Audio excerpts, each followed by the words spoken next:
Look at this new video from the National Oceanic and Atmospheric Administration, or NOAA. That captured this huge rumbling wave in the Gulf of Mexico as Hurricane Milton churned toward Florida Wednesday. It is reported that the hurricane created waves of more than 28 feet high, along with powerful wind gusts. And then this is video from Wellington, Florida. The flooded roads are cluttered with debris and tree limbs, similar sights across a lot of areas hit by Milton.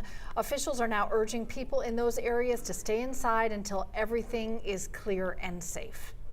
It is imperative that everybody stay inside and do not drive out on the roads. We have hundreds of calls of power lines down, we have trees down, and we are out there actively making the city and the streets safe. So please stay indoors until we give you the all clear.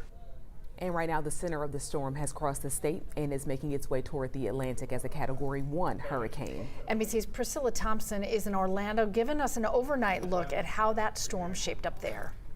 Well, here in Orlando, the rain has tapped down significantly from what we saw overnight, and the winds, too. At its peak, we were clocking winds up to 81 miles per hour in Daytona Beach, which is not far from here.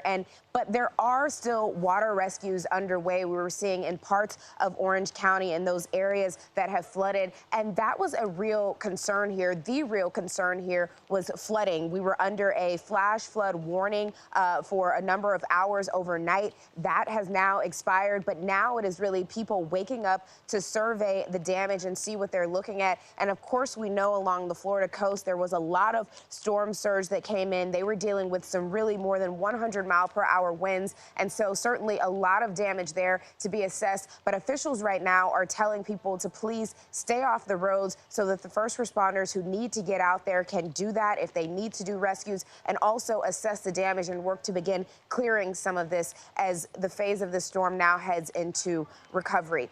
I'm Priscilla Thompson here in Orlando, Florida.